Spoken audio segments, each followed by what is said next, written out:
ये कहानी है उस इंसान की जिसने दुनिया की अर्थव्यवस्था को हिलाकर रख दिया, पर खुद आज तक एक रहस्य बना हुआ है। ना उसका चेहरा कभी किसी ने देखा, ना उसकी आवाज कभी किसी ने सुनी, पर फिर भी उसका नाम आज पूरी दुनिया जानती है। उसने कोई सेना नहीं चलाई, कोई राजनीतिक पार्टी नहीं बनाई, ना ही कोई कंपनी चलाई, लेकिन उसने एक ऐसा विचार दिया जो लोगों को बैंकों, सरकारों और व्यवस्था से आजादी की राह दिखाता है। उसका नाम है सातोशी नाकामोटो। पर आज तक कोई नहीं जानता कि वो एक व्यक्ति था या एक पूरा समूह। आज हम उसकी कहानी को जानेंगे, उसके बनाए बिटकॉइन की शुरुआत को समझेंगे और उस रहस्य में उतरेंगे जो आज भी अनसुलझा है। यह सिर्फ एक व्यक्ति की कहानी नहीं है, यह एक क्रांति की कहानी है, एक ऐसी सोच की जो पूरी दुनिया को बदल रही है। बात है साल 2008 की। पूरी दुनिया एक भयंकर आर्थिक संकट से गुजर रही थी। बैंक डूब रहे थे, लाखों लोग अपनी नौकरी और घर खो चुके थे। अमीर बच गए, गरीब और गरीब हो गया। लोगों का भरोसा बैंकिंग सिस्टम और सरकारी संस्थाओं से टूट चुका था। लोग सोचने लगे थे, क्या हमारे पैसे पर हमारा ही नियंत्रण नहीं? बैंक अपना मनचाहा ब्याज ले रहे थे, सरकारें नोट छाप रही थीं और आम जनता भुगत रही थी।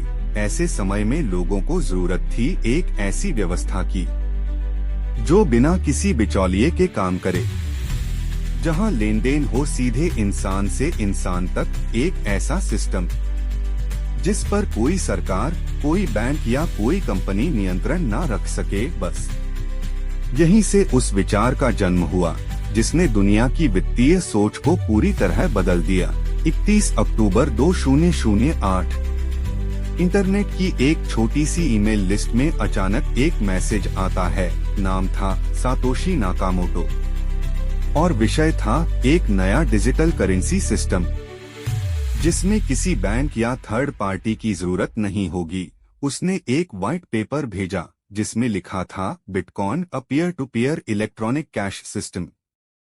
इस पेपर में बताया गया कि कैसे लोग सीधे एक दूसरे को पैसे भेज सकते हैं, बिना किसी बैंक, बिना किसी शुल्क और पूरी तरह सुरक्षित। सातोशी का आइडिया बिल्कुल नया था, एक डिसेंट्रलाइज्ड करेंसी जो किसी एक इंसान या संस्था के कंट्रोल में नहीं होगी। उसने बताया कि यह सब एक तकनीक पर चलेगा जिसे कहा जाएगा ब्लॉकचेन।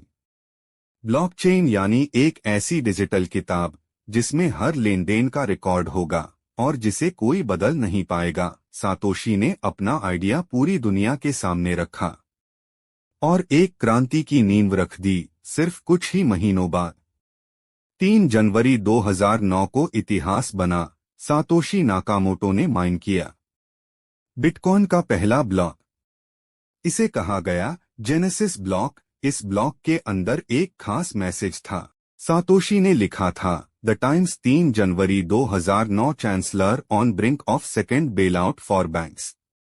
यह एक सीधा इशारा था कि बिटकॉइन क्यों बनाया गया, बैंकों और सरकारों की मनमानी के खिलाफ। जेनेसिस ब्लॉक सिर्फ तकनीकी नहीं था, वो था एक विचार की घोषणा, एक नई दुनिया के जन्म का पहला कदम। अब बिटकॉइन नेटवर्क चालू हो चुका था। सातोशी अकेले ही इस नई मुद्रा को चला रहे थे, कोड लिख रहे थे, टेस्ट कर रहे थे और सिस्टम को सुधार रहे थे। कुछ ही दिनों में दूसरे डेवलपर्स भी जुड़ने लगे। सबसे पहले थे हाल फिन्नी। उन्होंने सातोशी से पहला बिटकॉइन ट्रांजैक्शन भी प्राप्त किया।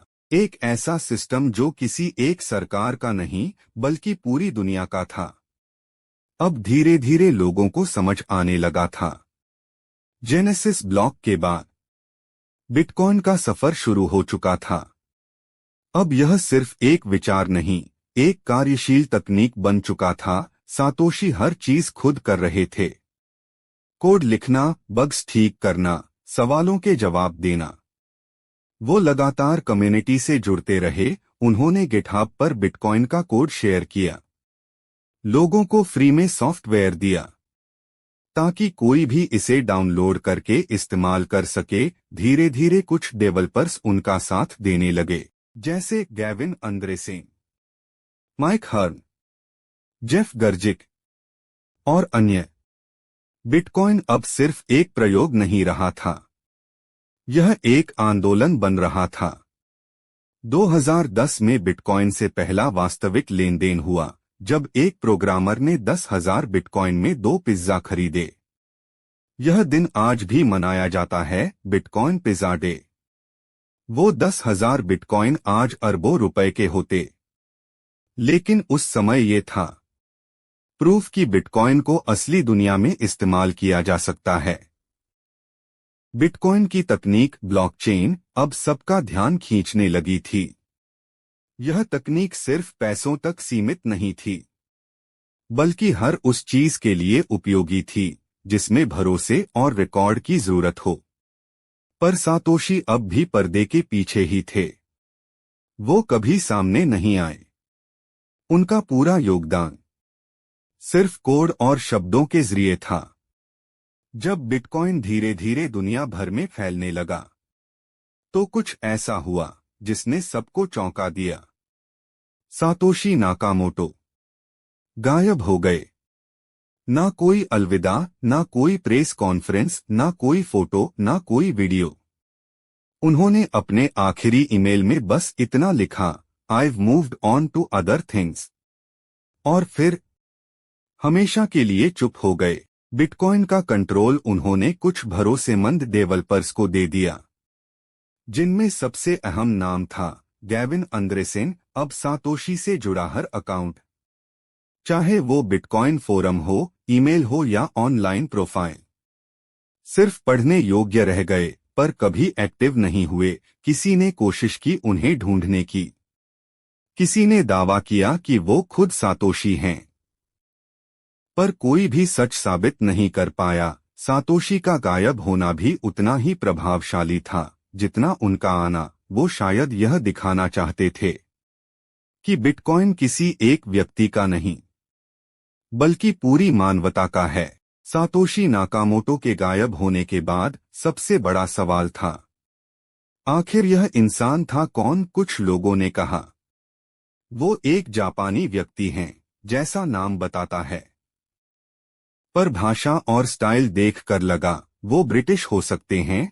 कई नाम सामने आए, जैसे हाल फिन्नी, जो सातोशी के सबसे पहले ट्रांजैक्शन प्राप्त करता थे, और क्रिप्टोग्राफी एक्सपर्ट भी। फिर नाम आया निक सजाबो का, जिन्होंने बिट गोल्ड नामक डिजिटल करेंसी का कॉन्सेप्ट सबसे पहले सोचा था। कुछ सालों बाद क्रेग राइट, एक ऑस्ट्रेलियन व्यवसायी, ने खुद को सातोशी बताया, लेकिन उनके पास कोई ठोस सबूत नहीं था। हजारों शोध हुए, लाखों शब्द लिखे गए, पर सच्चाई आज भी वही है। कोई नहीं जानता सातोशी कौन है। अब बात करते हैं उस चीज की जो और भी चौंकाने वाली है। सातोशी के पास हैं लगभग 1 मिलियन बिटकॉइन। आज के रेट से देखें तो यह संपत्ति है अरबों डॉलर की। फिर भी इन बिटकॉइंस को कभी छुआ तक नहीं गया। क्या ये उनके सिद्धांत की मिसाल है, या फिर सबूत कि वो अब इस दुनिया में नहीं हैं? सवाल अब भी वही हैं, और जवाब अब भी गायब। सातोशी नाकामोटो एक नाम था जो आज एक विचार बन चुका है। उन्होंने हमें सिर्फ एक डिजिटल करेंसी नहीं दी, बल्कि एक नई सोच दी, आजादी की, भरोसे की और तकनीकी आत्मनिर्भरता की। उन्होंने ये सिखाया कि बिना किसी सत्ता के भी दुनिया को बदला जा सकता है। अगर आइडिया सच्चा हो, आज बिटकॉइन ने एक पूरी इंडस्ट्री खड़ी कर दी है।